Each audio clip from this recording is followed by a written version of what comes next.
Dito sa Papa Dudut Stories, ikaw ay hindi nag-iisa.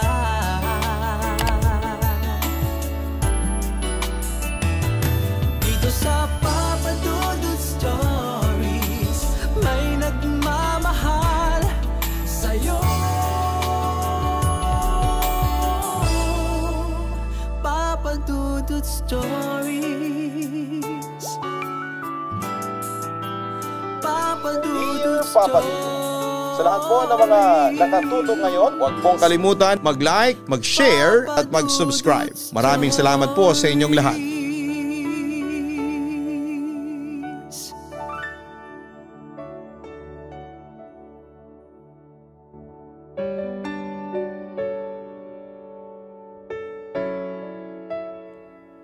Ang tiwala ay palaging kakambal ng pagmamahal pagdating sa isang relasyon.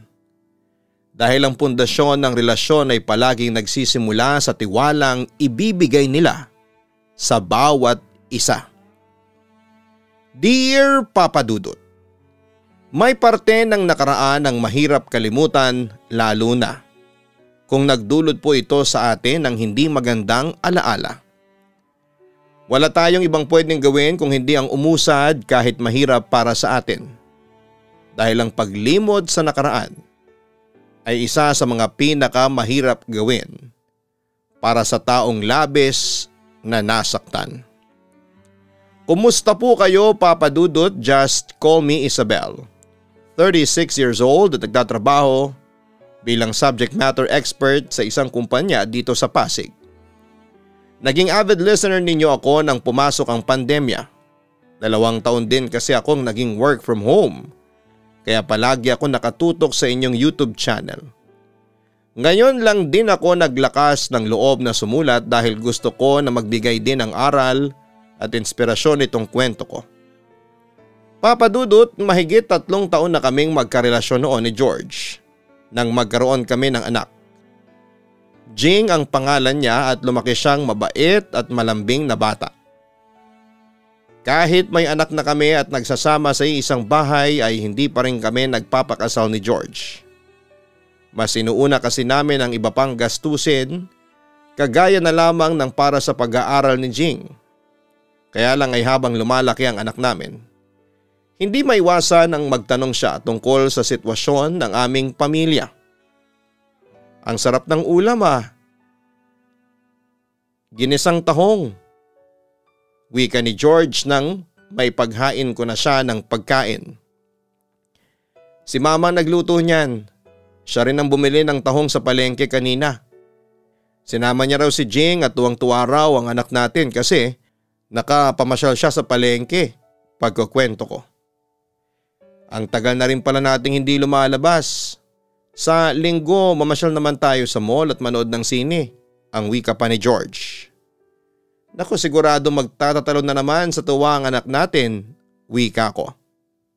Naging busy rin kasi ako sa trabaho. Panay overtime namin kahit weekend kaya pagod talaga ako. Ang sabi ko naman. Ayos lang, honey. Naintindihan naman yun ng anak natin kahit na medyo malungkot siya kanina. Nagpadala kasi ng family picture yung isang subject teacher nila kanina. Nakapagdala naman siya kasi marami naman tayong picture na magkakasama. Kaya lang nagtatanong siya kanina kung bakit wala raw tayong wedding picture. Yung ibang kaklase niya kasi may dalang wedding picture ng parents nila. Kaya ang tanong niya rin kanina, bakit hindi pa tayo nagpapakasal? Pagkukwento ko. Ano namang sabi mo sa kanya? Tanong pa ni George. Ang sabi ko, marami pa kasi tayong dapat na unahin. Saka parang kasal na rin naman tayo kasi magkasama na tayo sa isang bahay. At ang pinakamahalaga sa lahat ay masaya tayo na magkakasama sa bahay na ito. Ayun, naintindihan naman daw niya yon kasi masaya raw siya na magkakasama tayo.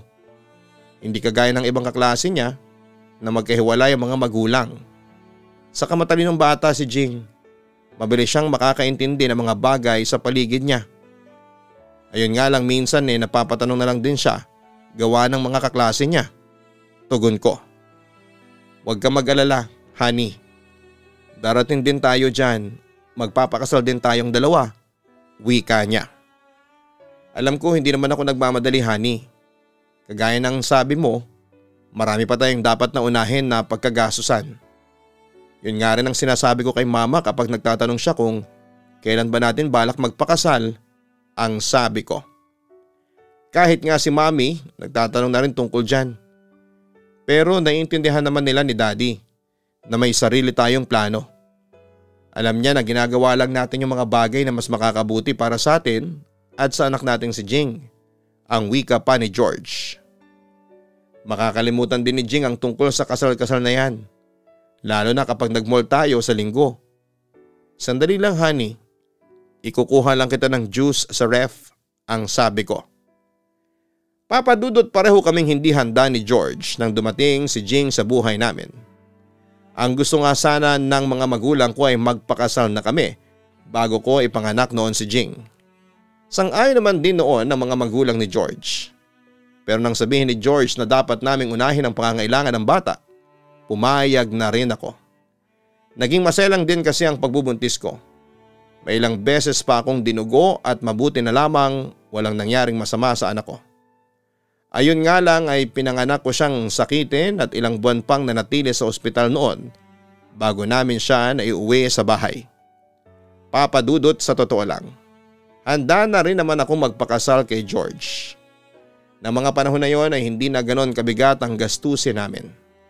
Pareho naman kasi kaming may trabaho ni George at nakapag-adjust na rin kami sa mga vitamins na kailangan ng anak namin. Hinihintay ko na lamang talaga na yayain niya ako magpakasal. Kahit hindi buwanggang wedding proposal ang gawin niya. Kahit tanungin niya lamang ako kung gusto ko na bang magpakasal sa kanya. Kaagad ko siyang sasagutin ng oo. Pero ng mga panahon na yun ay mukhang wala pa talaga sa isipan ni George ang maging tunay kaming mag-asawa, Papa Dudut. Girl, huwag kang mawawala sa team outing natin next week, ha? Sagot na raw ng account natin ang foods and accommodations doon sa beach resort na pupuntahan natin. Wala tayong ibang gagastusin kung hindi ang pambili ng swimsuit natin, friend. Excited na nga ako, sobra. Sabi sa akin ng katrabaho kong si Denny. Pasa ko dyan, Denny. Tugon ko naman. Ha? Bakit? Sayang naman yung beach body mo kung hindi mo susuotan ng sexing swimsuit sa outing natin. Kaya nga nag-jogging tuwing madaling araw para lalo kang sumexy tapos hindi mo ipagyayabang yan? Kung gusto mo, ako nang bahala sa swimsuit mo. Ibibili kita ng bagay sa'yo, ang sabi pa niya. Thank you, pero pas talaga ako. Alam mo naman na ayaw ni George na nagsusuot ako ng sexy na swimsuit. Saka hindi rin naman ako papayagan nun na sumama sa team outing natin. Tugon ko naman. Isa pa yan, bakit naman kasi hinahayaan mo na kontroling ka ng jowa mo na yan? Pagtataka niya. Asawa ko na si George kaya may karapatan na siyang pagbawalan ako, Denny. Tugon ko. Uy, hindi ah. Oo, may anak na kayo at magkasama kayo sa isang bubong. Pero hindi pa naman kayo kasal. Paalala pa niya. Parang gano'n na rin naman yun. Kasal na lang talaga ang kulang sa aming dalawa, ang sabi ko. Ayun na nga kulang pa rin hanggang ngayon. Meaning, hindi pa talaga kayo totoong mag-asawa. Kaya dapat hindi mo siya binibigyan ng karapatan na kontrolin ang buhay mo. Actually, kahit nga kasal at totoong mag-asawa na kayo, hindi mo pa rin siya dapat hinahayaan na gawin yan sa'yo. Aba, napakarami niyang ipinagbabawal na gawin mo, ha? Magsuot ng miniskirt, fitted na blouse, sumama sa gimikan namin. Saka pati na tong team outing, bawal ka rin sumama. Yung totoo, Isabel, ano ka ba ni George? Partner niya o preso niya? Ang sabi pa ni Denny. Ganoon lang talaga si George. Pinoproteksyonan niya lang ang relasyon naming dalawa. Ang wika ko naman. Ang sabihin mo masyado lang siyang possessive. At ikaw naman, hinahayaan mo siya na maging ganon. Kaya akala niya okay lang na kinokontrol ka niya. Basta Isabel ha, next week pa naman ang team outing natin. Kaya sana'y makasama ka. Ang wika pa niya. Papa Dudut, galing sa medyo conservative na pamilya si George. Kaya nga nagulat din noon ng mga magulang niya nang malaman na magkakaanak na kami. Kasi kilala nila si George na maingat sa relasyon at marespeto sa mga babae. Medyo magkabaliktaran nga kaming dalawa, lalo na pagdating sa ugali at pananamit. Bago ko maging boyfriend si George ay mahilig akong gumimik at magsuot ng mga sexy na damit. Malakas din akong uminom ng alak kahit pa madali akong malasing. Si George naman yung tipo ng lalaki na walang hilig sa gimikan. Kapag nagde-date kami ay madalas na gusto niya lang sa tahimik na lugar. Kagaya ng restaurant, park, beach o kaya kahit sa apartment lang niya. Gusto niya na raw kasi na kapag magkasama kami ay parang kami lang ang tao sa mundo. Para mas maiparamdam namin ang pagmamahal sa isa't isa. Kaya nga kahit sa opisina nila ay hindi siya mahilig pumunta sa mga gimikan. Kinukumbinsi ko siya minsan na makijoin sa mga katrabaho niya. Pero mas gusto niya raw na makasama kami ni Jing kesa sa ibang tao, Papa Dudut. Papa Dudut, mula nang magkaanak kami ni George, mas naging mahigpit siya sa pananamit ko. Ayaw niya na nagsusuot ako ng fitted na dress o kaya maikling palda. Gusto niya na nakapantalon lamang ako at maluwag na blouse. Pwede naman daw akong magpalda, pero yung lampas sa tuhod ang haba, para daw hindi ako nababastos ng ibang tao. Alam ko noon na pinoproteksyonan niya lamang din ang relasyon naming dalawa. Sinubukan ko pang magpaalam kay George na sasama ako sa team outing namin, Papa Dudut, kahit malakas ang pakiramdam na hindi niya rin naman ako papayagan. Nilambing ko pa siya noon. Naglinis ako ng bahay at nagluto ng masarap na pagkain para sa kanya. Kasunod ang pagpapaalam na may team outing kami at gusto ko sanang sumama. Pero kagaya nga ng inaasahan ko ay hindi niya ako pinayagan. Sinabi niya na wala naman daw ako mapapala kung sasama ako sa team outing na yon. At baka may ibang katrabaho pa raw ako na pumorma sa akin. Kaya sa pagtalunan namin ang bagay na yon ay hindi na nga lang ako sumama sa mga kaopisina ko, Papa Dudut. Uy, grabe, ang ganda naman ng miniskirt nito. Wika ko nang mabuksan ko ang regalo sa akin ni Denny na miniskirt. Ang ganda ng kulay, no? Color blue, tapos may belt ng kasama yan. Ang wika naman ni Denny. Oo, gustong gusto ko yung kulay at design. Wika ko. Ang ganda nga niyan, Isabel, parang bagay din sa akin. Natatawang sabi ng kaibigan naming si Kiko. Sira, hindi ka naman nagsusuot ng miniskirt. Singhal ko sa kanya. Isa kasi siyang bisexual pero hindi naman siya nagsusuot ng mga pambabae na damit. Naku, siguraduhin mo lang na isusuot mo yan, ha? Sabi pa ni Kiko. Tama si Kiko, susuotin mo yan, ha? Bagay yan sa'yo. Kasi ang ganda at ang kinis pa ng legs mo, ang sabi pa ni Denny. Yan ang iniisip ko baka hindi ako payagan ni George na isuot ito. Baka kasi maiklian siya masyado. Kapag nakita niya ng suot ko to, ang wika ko. May ganyang palda rin ako kaya nasukat ko na. 2 inches above the knee lang yan, kaya sigurado namang papasin na yan sa jowa mo. Ang wika pa ni Denny. Saka Isabel, hindi sa lahat ng oras dapat may approval ni George ang isusuot mo. Hindi mo naman kailangan magpakamanang para lang irespeto ka ng ibang tao. Nasa kilos at pananalita mo pa rin yun. At wala sa pananamit. Kaya wag mong sinasanay si George na pinapakialamanan pati ang mga damit na gusto mong isuot. Ang singit pa ni George. Papadudot, malaki nga siguro ang nagbabago kapag nagkaroon ka ng anak at asawa. Malaki ang kailangan mong baguhin sa sarili mo. Pero kasama ba talaga doon yung mga bagay na gusto mong gawin sa buhay? Kagaya nga ng nabanggit ko kanina ay mahilig talaga akong magsuot ng mga sexy na damit. Hindi naman yung sexy na tipong mababastos na ako. Gusto ko lang talaga na medyo fitted sa katawan ang dress o blouse. Saka maikli ang palda ko na hindi lalampas sa tuhod. Mas magkakaroon kasi ako ng confidence sa sarili ko sa ganung pananamit na ginagawa ko. Nung wala pa akong anak ay sinasabihan ako ni George na iwasan ang mga ganong damit, Papadudot. Pero syempre hindi ko siya palaging sinusunod. Kaya lang nang magkaanak na nga kami ay mas naging kontrolado na niya ang buhay ko. Ayoko kasi nang nagtatalo pa kami. Kaya naman sinanay ko na lang din ang sarili ko sa mga klase ng damit na gusto niyang isuot ko. Pero nang regaluhan ako ni Denny ng miniskirt ay natuwa talaga ako kasi sakto sa akin at gusto ko ang design noon, Papadudot. Alam mo, hindi ko talaga gusto yung Denny na yan. Ang wika pa ni George. Ha, bakit naman? Mabait naman yung si Denny. Pagtataka ko. Mabait nga pero maharot naman. Parang wala siyang ibang alam gawin kung hindi ang gumimik ng gumimik. Tugon pa ni George. Hindi naman sa ganoon. Dalaga pa rin kasi yun si Denny tapos single pa. Kaya sinusulit niya lang yung time na wala pa siyang malaking responsibilidad sa buhay. Pagtatanggol ko naman sa kaibigan ko. Hindi ba nga kaya siya single kasi walang tumatagal sa kanya na lalaki? Palibasa, ang pakikipagrelasyon para sa kanya ay parang pagpapalit lang ng damit. Hindi seryoso at walang kahirap-hirap. Basta wag kang masyadong sumama dyan sa Denny na yan, ha? At baka kung ano pang kalokohan ang maituro niya sa'yo. Ang wika pa niya. Papadudot, aaminin ko na medyo nasasakal na rin ako sa partner kong si George. Lahat na lang kasi ng galaw ay pinapakialaman niya. Hinayaan ko na nga siyang kontrole ng pananamit at pagme-makeup ko.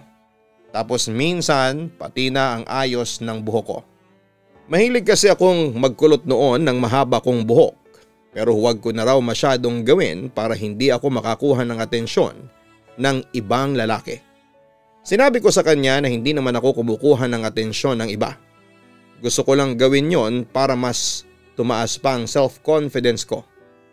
Pero kapag sinasabi ni George na takot lang siya na may ibang magkagusto sa akin at maagaw pa ako ng iba, sinusunod ko na lamang siya. Kahit alam ko naman sa sarili ko na hindi ako magpapaagaw pa sa ibang lalaki dahil sigurado na ako kay George. Gusto ko na siya na ang makasama ko sa habang buhay. Alam ko na ganoon din siya sa akin kaya grabe ang paghihigpit na ginagawa niya sa relasyon namin. Para lang hindi ako mawala sa buhay niya, Papa Dudut. Papa Dudut, kahit na nakasasakal na. Ang pagiging mahigpit niya sa akin ni George ay tinanggap ko yon dahil mahal ko siya. Ayokong pagsimulan pa ng pagtatalo namin ang mga bagay na ginagawa ko na ayaw niya. Kahit pa nga naiinis na ako minsan kasi lahat na lang ng bagay sa buhay ko ay pinapakialaman niya. Ultimo, ang mga kaibigan ko ay gusto niya pa na iwasan ko kasi hindi raw magandang impluwensya sa akin. Pero matanda naman ako kaya alam ko na kung sino ang taong dapat kong iwasan dahil hindi magdudulot ng magandang bagay sa buhay ko o relasyon naming dalawa. Hindi na yon kailangan pang ipaalala sa akin ni George. Dahil hindi naman ako gagawa ng bagay na ikasisira ng tiwala niya sa akin. May isang beses noon, Papa Dudut, na pinayagan ako ni George na sumama sa gimikan ng mga kaopisina ko. Yon ay nang ma-promote ako sa trabaho kasabay ang ilang kaopisina ko. Ang sabi niya ay okay lang daw na sumama ako sa celebration na yon basta siya ang susundo sa akin at sasabay kaming uuwi sa bahay. Natuwa naman ako dahil gusto ko talagang pumunta sa party na yon na para sa aming mga bagong na-promote na empleyado. Papa Dudut, akala ko ay matatapos ng masaya ang gabi na yon dahil celebration ngayon para sa pagkakapromote ko sa trabaho. Ang tagal ko ring hinintay ang promotion na yon at akala ko ay hindi na darating pa sa akin kasi uso rin talagang palakasan sa opisina namin. Kaya hindi ko na rin napigilan ng maluha nang i-announce ng manager namin na sa wakas ay tumaas na ang posisyon ko sa opisina pagkalipas ng ilang taon. Yun din ang dahilan kung bakit pinilit ko si George na payagan akong sumama sa celebration na yon pagkatapos ng trabaho namin sa opisina para mas maramdaman ko ang pagkakapromote ko. At nang payagan niya ako ay na-excite ako. Kaya naman nag-ayos talaga ako, hindi para magpapansin sa ibang lalaki, kung hindi para mas tumaas ang confidence ko at maipakita sa lahat na deserve ko ang promotion na yon. Pero nasira ang gabing yon nang dahil sa partner kong si George, Papa Dudut. Hindi naman yon ang unang pagkakataon na nakita niya si Kiko at alam niya na bisexual ang kaopisina ko na yon. Kaya nagulat talaga ako nang suntukin niya ito at pagbintangan pa na nilalandi ako nang bumeso ito sa akin. Nang maawat ko ang pagsugod ni George kay Kiko ay kaagad na kaming sumakay ng kotse. Wala kaming imikan hanggang sa makauwi kami ng bahay. Si Mama ang nagbukas ng pinto at naramdaman niyang may tensyon sa aming dalawa. Kaya sinabi niya na matutulog na siya. Tulog na rin daw noon ang anak naming si Jane kaya ginamit ko ang pagkakataon na yon para kausapin ang masinsinan ng partner ko. George, walang mali siya yung pagbeso sa akin ni Kiko. Matagal ko ng kaibigan si Kiko at alam mo na bisexual siya, ang sabi ko sa kanya. Wala akong pakialam kung bisexual siya. Ang point dito, hindi ka dapat nagpapahalik sa ibang lalaki. Saka bakit ba ganyan ang makeup mo ang kapal? At bakit nakasuot ka ng ganyang klaseng palda? Napakaikli, sigaw pa ni George. George, hindi pa naman kita ang underwear ko sa miniskirt na to. Malapit pa nga sa tuhod ang haba nito. Gusto ko lang i-appreciate itong binigay sa akin ni Denny kaya ito ang sinuot ko, no? Sagot ko. Ang sabihin mo gusto mo lang magapansin sa mga lalaki. Kaya na makeup ka ng makapal. Nagsuot ka ng ganyang miniskirt at pumunta sa resto bar na yon para makuha mo ang atensyon ng ibang lalaki at madala ka nila sa… Biglang huminto sa pagsasalita si George. Pinigilan ang sarili sa nais sabihin. Madala saan? Ano George? Bakit hindi mo ituloy ang gusto mong sabihin? Sige na, ilabas mo na lahat ng galit mo sa akin. Ito naman talaga yung punot dulo ng lahat ng pagsiselos at paghihigpit na ginagawa mo sa akin, hindi ba? Sunod-sunod na sabi ko. Tama ng pag-uusap na to. Bukas na lang tayong mag-usap kasi gusto ko na magpahinga talaga. Pag-iwas pa niya. Hindi, walang magpapahinga sa atin hanggat hindi natin pinag-uusapan yang kinikimkim mong galit sa dibdib mo. Wika ko. Wala na nga tayong dapat na pag-usapan, Isabel. Tapos na to kaya tama na. Wika niya. Akala ko rin tapos na. Pero bakit ganoon George? Bakit paulit-ulit ka na lang na ganyan? Akala ko ba napatawad mo na ako? 10 taon na yun. 10 taon na mula nang magkamali ako ng isang beses. Naiiyak na sabi ko. Isang pagkakamali na kahit kailan ay hindi na mabubura pa. Dahil nagbunga ang ginawa mong kasalanan. Isabel, hindi mo naman masisisi kung bakit nagkakaganito ako ngayon. Kasi ako yung nasaktan mo. Ako yung niloko. Ako yung iniputan sa ulo. Pero tinanggap ko lahat. Niluno ko yung pride ko at nagpakatatay ako sa batang hindi ko naman kadugo. Sigaw niya sa akin. So sinusumbat mo na sa akin lahat ngayon? Yun din ba ang dahilan kung bakit hanggang ngayon hindi mo pa ako pinakakasalan? Alam mo George, sana hindi mo na lang inako yung responsibilidad ng pagiging tatay sa anak ko. Hindi naman kita pinipilit na balikan ako eh. Pag-iyak ko. Ginawa ko yon kasi mahal kita. Kaya ginusto kong ayusin ang lahat sa ating dalawa. Tugon niya. Kung gusto mo talagang ayusin ang lahat sa atin, bakit hindi mo subukang ibigay ulit sa akin ang tiwala mo? Kasi ako paulit-ulit kong sinusubukan na mabuo ulit ang relasyon natin. Kahit hirap na ako. Kahit sobrang pagod na ako kasi parang binabaliwala mo lang lahat ng effort ko. Ang wika ko. Hindi lang naman ikaw ang nahihirapan. Ang sabi niya. George, alam ko naman na ako talaga ang may kasalanan dito. Hindi ka magkakaganyan kung hindi dahil sa isang gabi na pagkakasala ko noon sa relasyon natin. Pero binalikan mo ako. Tinanggap mo ako at pinanghawakan mo yung sinabi mo na magsisimula ulit tayo. Kaya lang kung palagi na lang tayong ganito, kung palagi ka na lang ganyan na hindi marunong magbigay ng konting tiwala sa akin, mabuti pa ay tapusin na natin talaga lahat ng ito. Naiiyak na sabi ko. Isabel? Saad niya. Pagod na ako George. Pagod na akong maging sunod-sunuran sa'yo para lang makuha ulit ang tiwala mo.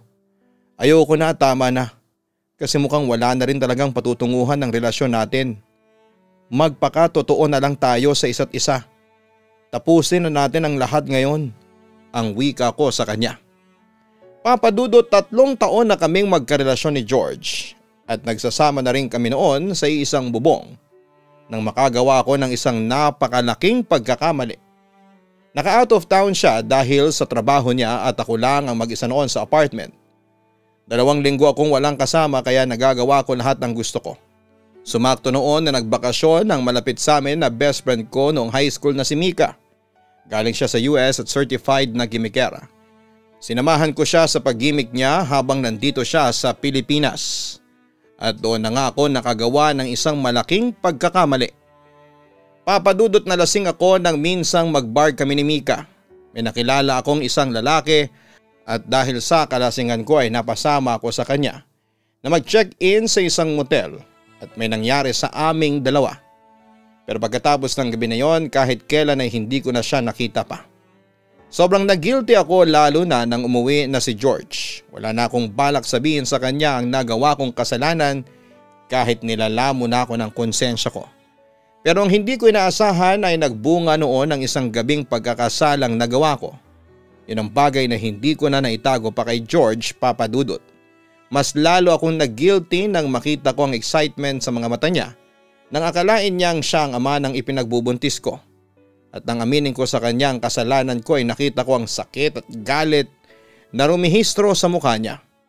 Humingi ako ng tawad at napahagulhol sa harapan niya. Handa na rin akong tanggapin ang gagawin niyang pakikipaghiwalay sa akin pero hindi ko inaasahan ang sabihin niya na handa niyang tanggapin ang bata at muling ayusin sa amin ang lahat. Kaya naman ang alam ng lahat ng taong nakapaligid sa amin ay siya ang tatay ni Jing. Pero hindi ko naman akalain na sa kabila ng pagpapatawad na ginawa niya sa akin ay ang hindi niya pagbalik ng tiwala sa akin. Nahihirapan na ako noon, papadudot. Oo, pinatawad niya ako. Tinanggap niya ang anak ko sa ibang lalaki pero hindi naman niya magawang ibigay sa akin ang buong tiwala niya. Oo, alam ko na mahirap yon gawin kasi niloko ko siya at nagbunga ang ginawa ko na panluloko na yon. Pero sana'y hindi niya na lamang inako ang responsibilidad sa anak ko kung patuloy niya lang akong pahihirapan. Kaya naman kinabukasan noon ay umalis kami ni Jing at mama sa apartment na yon. Dala mga importanteng gamit namin ay umuwi muna kami sa bahay ng ate ko. Papadudot isang linggo rin noon ang lumipas nang sunduin kami ni George sa bahay ng ate ko. Ayoko sanang sumama sa kanya pabalik ng apartment niya pero humingi siya ng sorry sa akin. At isa pang pagkakataon na ayusin namin ang relasyon naming dalawa. Pagkakataon na ayoko sanang ibigay pero hindi ko na pinagdamot dahil mahal ko si George. Ang pagkakataon na hindi na namin sinayang pareho dahil tinupad na ni George ang pangako niya na pagbibigay ng tiwala sa akin. Sa ngayon, papadudot ay 5 taon na kaming kasal ng asawa kong si George. At masasabi ko na totoong isang masayang pamilya na kami, lalo na at nagkaroon na rin ng kapatid si Jing. Malaking aral din talaga ang naibigay sa amin ng mga nangyari noon sa buhay namin. Nang pagpapatawad ay madalas nakakambal ng pagtitiwala. Mahirap ibigay pero kailangan para muling maayos ang isang relasyon. Dito na rin po nagtatapos ang sulat ko, papadudot. Yours truly, Isabel. Sadyang napakahirap ibigay ang pagpapatawad lalo na sa taong naging dahilan ng matinding pighati sa ating buhay. Pero pinakamahirap yung kalimutan ang sakit na iniwan sa atin ng taong sobra nating pinahalagahan. Pero tandaan sana natin na sa oras na tayo ay magbigay ng kapatawaran, kailangan din nating matutunan na muling ibigay ang pagtitiwala. Hindi naman natin kailangan na madaliin ang lahat ng proseso. Pero dapat nating pag-aralan kung paano unti-unting limutin ang sakit ng isang kasalanan para kahit papaano ay magawa nating makausad mula sa mapait na alaala ng kasalanang nagawa sa atin. Hanapin ang Kaistorya YouTube channel para sa mga horror stories. Ang Gian Gianna Vlogs para po sa aming weekly family vlogs. Ang link po ng mga channels na yan ay nasa mismong homepage ng channel na ito. Maraming salamat po.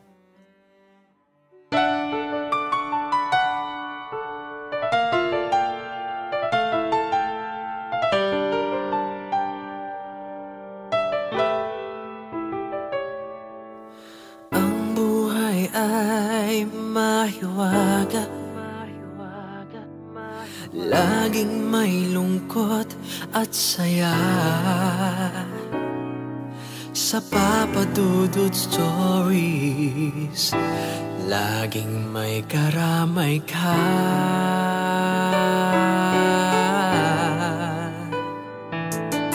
Mga problemang kay bigat,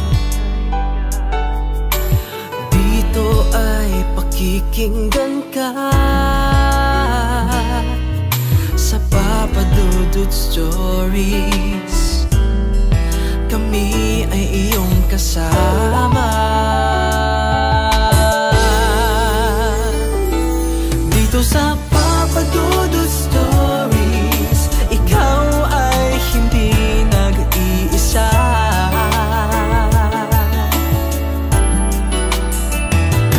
Dito sa Papa Dudut Stories, may nagmamahal sa'yo. Papa Dudut Stories, Papa Dudut Stories, Papa Dudut Stories.